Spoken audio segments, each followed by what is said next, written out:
From state-sponsored knockoffs barely holding themselves together, to heavy-lifting monsters that drag tanks off ships like their grocery bags. These are the 10 military transport helicopters, ranked from worst to the absolute best, starting at the bottom of the barrel with Iran's Shabaviz 275. This flying tragedy tells you how desperately a sanctioned military will struggle to keep ancient aviation relics from crumbling into total dust. The engineering here is painfully reverse-engineered and comically poorly rebuilt, resulting in a highly degraded clone of the American Bell 214 medium-lift helicopter that was originally sold to the Imperial Iranian aviation branches back in the 1970s, long before their revolution. Iran has been sanctioned for decades, leaving them unable to legally purchase modern aerospace components on the global market. The state-run Helicopter Support and Renewal Company was forced to fabricate substandard replacement parts simply to keep aging transport fleets airborne. As a result, the specifications of this machine are little more than the performance limits of a 50-year-old airframe. It reaches a maximum speed of roughly 161 miles per hour and can technically carry 2 crew members along with up to 14 tightly packed passengers. Operating at maximum gross weight is a serious gamble, even though it is rated to handle an external sling load of about 8,000 pounds. Lift comes from heavily worn turboshaft engines which lack both rigorous maintenance schedules and high-quality replacement components. Unlike modern platforms, this helicopter has no ecosystem of advanced variants. It is a single desperate survival program. The goal is not dominance or innovation, but basic utility for the Iranian military without total collapse. This helicopter has zero modern avionics and relies entirely on obsolete 1970s aerodynamic design. It lacks meaningful survivability systems, including missile approach warnings or modern composite armor. Structural integrity is deeply questionable, putting every passenger at risk during high-stress maneuvers. It is a flying museum piece posing as an active-duty military transport. Calling it a domestically produced military asset is an insult to legitimate aerospace engineering. In reality, it is an ancient metal frame patched together with downgraded local components. And this strategy is not limited to a single aircraft. The Iranian military operates an entire fleet of aging copies, including the AB-21, another deteriorating imitation of the American Bell 212. Number 9 brings us to the HAL Dhruv. It was originally marketed as the shining crown of India pushing for domestic defense manufacturing. Instead, this twin-engine light transport aircraft has become infamous for a horrifying safety record. It has seen at least 23 catastrophic crashes in just over 2 decades of active service. On paper, the specifications present a deceptively capable machine. It possesses a maximum takeoff weight of roughly 12,787 pounds and is powered by 2 Shakti turboshaft engines co-developed with France. The aircraft can reportedly reach a cruising speed of 155 miles per hour and offers an operational range of about 390 miles. It is designed to carry a crew of 2 alongside 14 troops. The platform has been desperately stretched into multiple variants in an attempt to justify its massive development costs. These include the Mark I and Mark II, as well as Mark III maritime patrol versions. They even made a heavily armed Mark IV Rodra attack variant. That version bolts a turreted cannon and anti-tank missiles onto an already unstable airframe. When it is not actively falling out of the sky, it does possess decent high-altitude performance, and occasionally manages to deliver supplies to outposts in the freezing extremes of the Siachen Glacier. The manufacturing quality is notoriously poor. Entire fleets have been repeatedly grounded following fatal accidents, and these crashes have claimed the lives of numerous highly trained military personnel. Even foreign buyers have rejected it entirely. Ecuador purchased several models only to quickly ground their entire fleet, putting them up for sale for spare parts after a series of humiliating and deadly crashes. Rather than projecting Indian aerospace dominance, it serves as a completely grim cautionary tale. Because their domestic champion is practically a flying hazard, the Indian armed forces are forced to rely heavily on proven foreign engineering to actually move their troops. When they need transport they can trust not to plummet, they turn instead to their massive fleet of Russian Mil-Me-17s and their newly acquired ultra-reliable Boeing CH-47 Chinooks. If there were ever a gold medal awarded for blatant intellectual property theft and zero aerospace originality, this Chinese Hubin Z-20 chopper would take the top spot. The Communist Party desperately wanted a highly capable medium transport helicopter. Instead of actually designing one from scratch, they took a much lazier route. They simply stared at the civilian Sikorsky S-70C2 Blackhawks they purchased from the United States back in the 1980s. They spent the next 3 decades building a counterfeit copy. Visually, the Harbin Z-20 is an almost comical and carbon copy clone of the legendary American UH-60 Black Hawk. It possesses the exact same fuselage shape and sliding troop doors. The overall layout is entirely identical. The very few technical differences are essentially superficial attempts to pretend it is an original design. They equipped it with a 5-bladed main rotor system instead of the American 4-bladed setup. They also integrated domestic fly-by-wire flight controls. It is reportedly powered by 2 indigenous WZ-10 turboshaft engines, which produce around 2,100 shaft horsepower each. That allows the aircraft to reach a maximum speed of roughly 220 miles per hour and can achieve a combat range of approximately 350 miles. Just like the helicopter it shamelessly plagiarized, it is designed to carry a crew of 2 alongside a standard squad of fully equipped infantry troops. China operates a massive military machine, eagerly forcing this stolen airframe into numerous variants. These include naval anti-submarine warfare versions with folding tail booms, along with armed assault models carrying missile pods on stub wings. There are even reports of a ridiculous stealth variant being tested while the helicopter suffers from unproven metallurgical longevity. There is highly questionable reliability regarding Chinese domestic engine manufacturing under sustained and extreme combat stress, casting doubt on long-term durability. Beijing loves to parade this aircraft as a triumph of their modern defense industry, yet it is ultimately nothing more than a heavily funded and state-sponsored knockoff. But frankly, that is exactly how their aerospace industry operates, because the Z-20 is not their only copied homework. When China needs a lighter utility transport, they turn to the Harbin Z-9, which is literally just a clone of the French Eurocopter AS-365 Dauphin.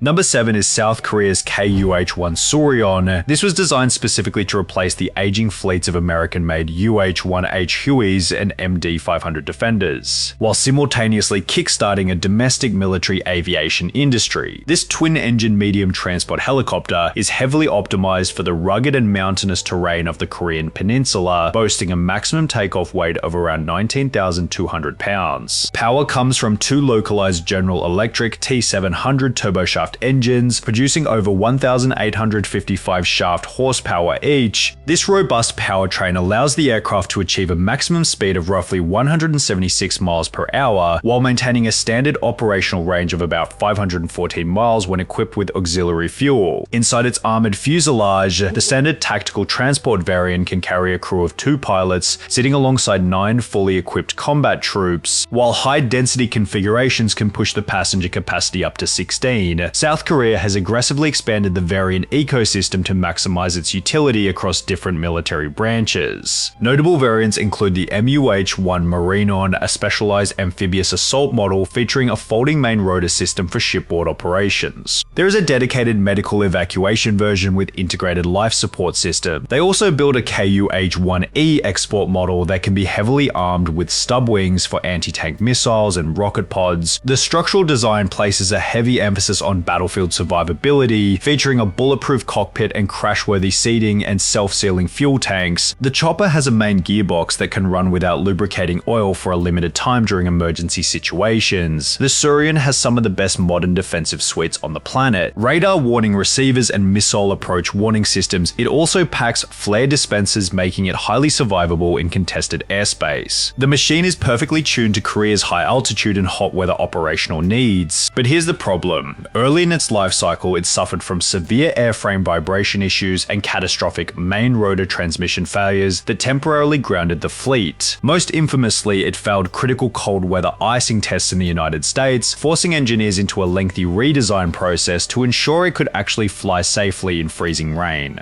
These issues have largely been rectified in newer production blocks, but because of those early growing pains and a need for heavier lift capabilities, the Surion does not fly alone. To ensure the forces can move regardless of weather or cargo weight, South Korea still heavily operates the legendary Sikorsky UH-60 Black Hawk and the heavy-lifting Boeing CH-47 Chinook. Number 6. NH-90. This aircraft was built with extensive composites, and it is famously the first production helicopter to fully feature fly-by-wire flight controls. The program splits cleanly into 2 main models, the tactical transport helicopter for land operations and the NATO frigate helicopter for naval work. They share about 75% commonality functionality, allowing a country to standardize training and logistics while still fielding ship-capable fleets. Naval versions come with folding mechanisms and mission sensors where needed. For transport credibility, the land version is commonly described as able to carry up to 20 troops, with a cabin and ramp layout meant to be reconfigurable for stretchers or rescue gear. You can swap modular packages without turning the aircraft into a maintenance nightmare every time you change roles. This machine has the fly-by-wire system plus a highly modern autopilot, and the avionics philosophy drastically reduces pilot workload while enabling real all-weather day and night flight profiles. The composites and shaping are credited with high survivability and a lower radar signature. The sheer number built means it is not a niche unicorn with no user community, as over 600 units were produced for more than a dozen NATO countries as of early 2026. However, the problems are heavily tied to its operational reputation, which has been severely bruised by exactly the thing transport fleets cannot tolerate. It suffers from massive maintenance burdens and readiness shortfalls. The issues are so severe that Norway terminated its program in 2022, completely dropping the platform while demanding a full refund. Australia withdrew its MRH-90 fleet in 2023, well ahead of the original retirement plan. The airframe itself can be very capable in the sky, the entire support system drags down real-world availability, the spares pipeline and documentation are incredibly frustrating, while upgrades and national customization add endless layers of bureaucratic delays. For a country that cannot fund the massive sustainment enterprise, it becomes a useless hangar queen. It basically transforms into a giant paperweight with a fancy flight control computer. It is a beautiful piece of engineering when it actually works. Getting it to work on a consistent basis is a logistical nightmare that has driven top-tier militaries absolutely crazy. Number 5. Germany's Airbus H145M. When modern militaries need a light and agile battlefield support helicopter, they look right here because it is technologically advanced and capable of operating in incredibly tight spaces. It was developed as the militarized variant of a highly successful civilian family. This twin-engine rotorcraft is not meant to haul tanks or massive infantry platoons, as it is designed specifically to insert specialized teams with pinpoint precision. It features a maximum takeoff weight of about 8,377 pounds and offers a useful load capacity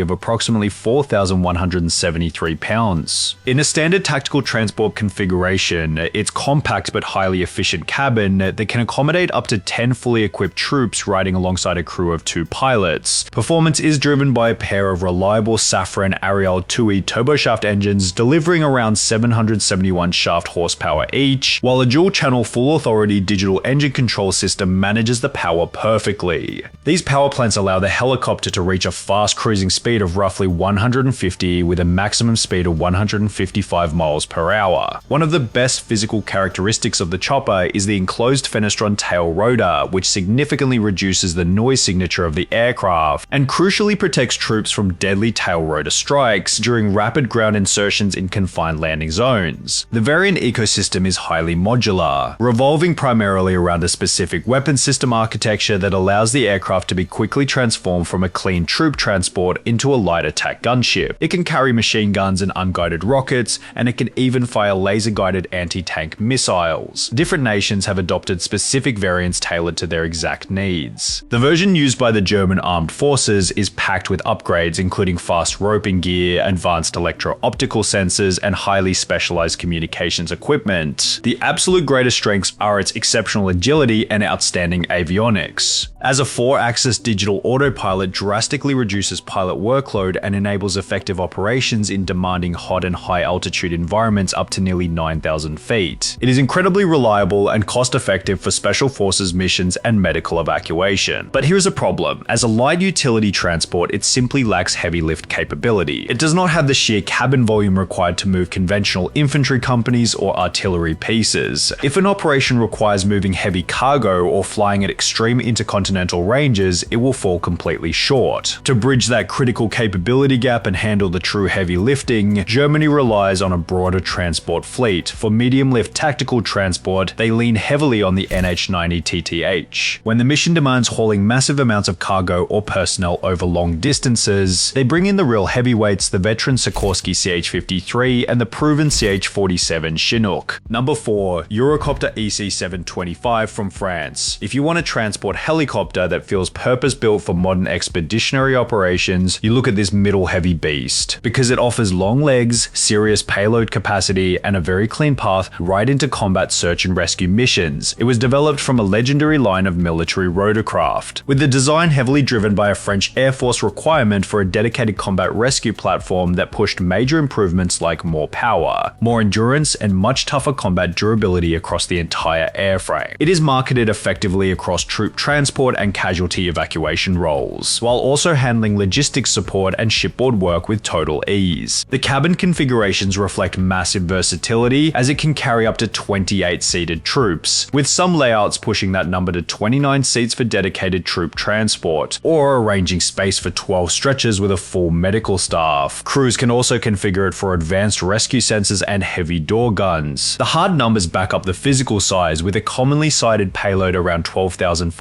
pounds, a maximum speed of about 201 miles per hour, an operational range near 570 miles, and a service ceiling just under 20,000 feet. These are incredibly strong figures for a helicopter that still fits into practical military basing structures. The helicopter has highly flexible mission kits and a clear special operations pedigree, with radar and forward-looking infrared baked into the design story, removable armor options to keep crews safe under fire, and a serious weapons growth path that allows mounting door guns, rocket pods, and even systems like Hellfire missiles through modular architecture. But here is the catch. It is not a true heavy lift machine. Outsized vehicles and the heaviest artillery loads are completely out of its comfort zone. To cover those mission profiles, the French military spreads operations across a wider fleet, still relying heavily on the older but proven Eurocopter AS532 Cougar for straightforward medium transport and the advanced NH90 for modern multi-role tactical lift. At number 3, we have the Augusta Westland AW101. This is a British and Italian collaboration, and the bird feels like it was designed by people who actually expect to fly in miserable weather, because it thrives over cold water, operates seamlessly from pitching ships, and carries a heavy cabin under intense political pressure on every mission. That is exactly the harsh environment where it grew up. It is a 3-engine medium lift design that entered service back in 1999, handling a massive variety of roles, including shipboard utility, anti-submarine warfare, standard transport, and search and rescue missions. For true transport credibility, the cabin volume and ramped layout matter just as much as top speed,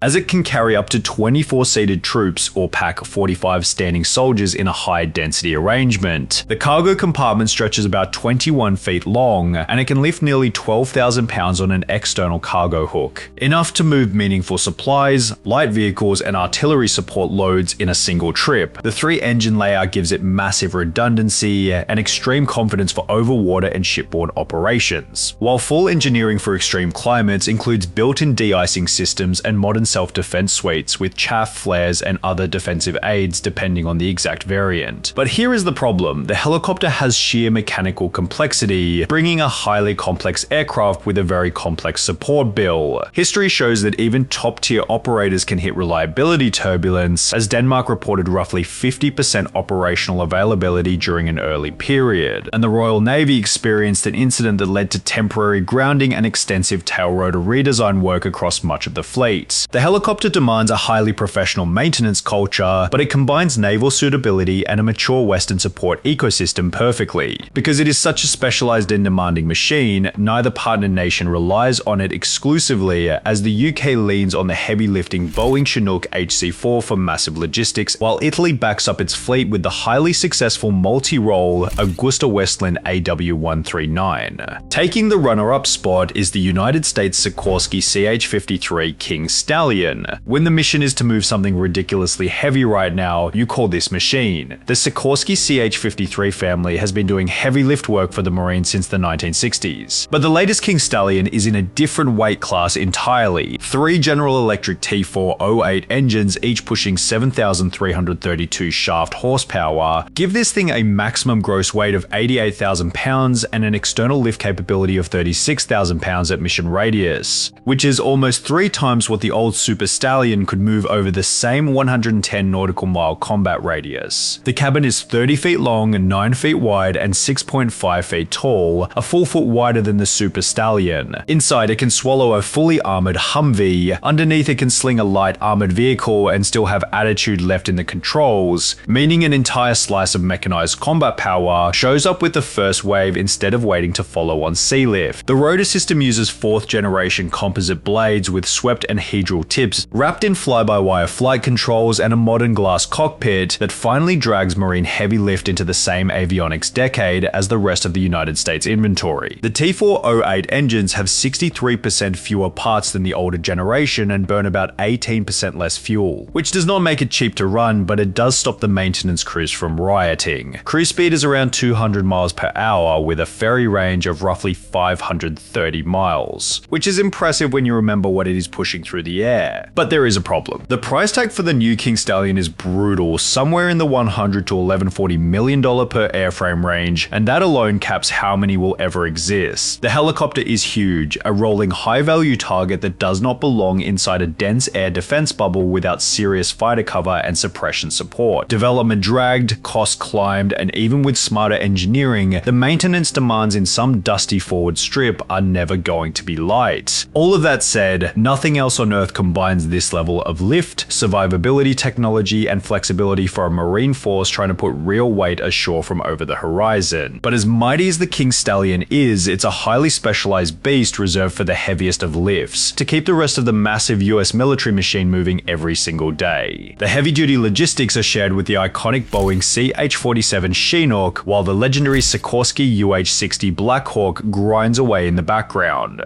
Number 1. Mil-Me-26. This Russian machine will force you to redefine what a helicopter is actually supposed to be. The Mil-Me-26 is not just a transport asset, it is an engineering achievement so extreme that it practically sits in its own category. This is the undisputed, unchallenged title holder for the largest and most powerful production helicopter ever built in the history of aviation. When the Mil Design Bureau rolled this monster out in the 1970s, the goal was not to move a few squads of troops, but to build a rotary wing aircraft capable of swallowing main battle tanks, artillery systems, and oversized cargo that literally no other helicopter on Earth could lift. The numbers are genuinely staggering. Maximum takeoff weight hits 123,458 pounds, with a standard internal or external payload of 44,092 pounds, meaning 22 tons of gear carried over a range of 432 nautical miles on a full load of fuel. The cargo compartment stretches 40 feet long, almost 11 feet wide, and tall enough to require 2 electric hoists just for loading. Drop the rear ramp and you can drive vehicles straight in. If you are moving people, it swallows 100 fully equipped troops or 60 casualties on litters without breaking a sweat. The physics required to keep this flying warehouse airborne are ridiculous. The main rotor system is the largest on any production helicopter, featuring 8 blades spinning an arc 132 feet in diameter, driven by 2 Lotarev D 136 turboshaft engines, producing a combined 22,800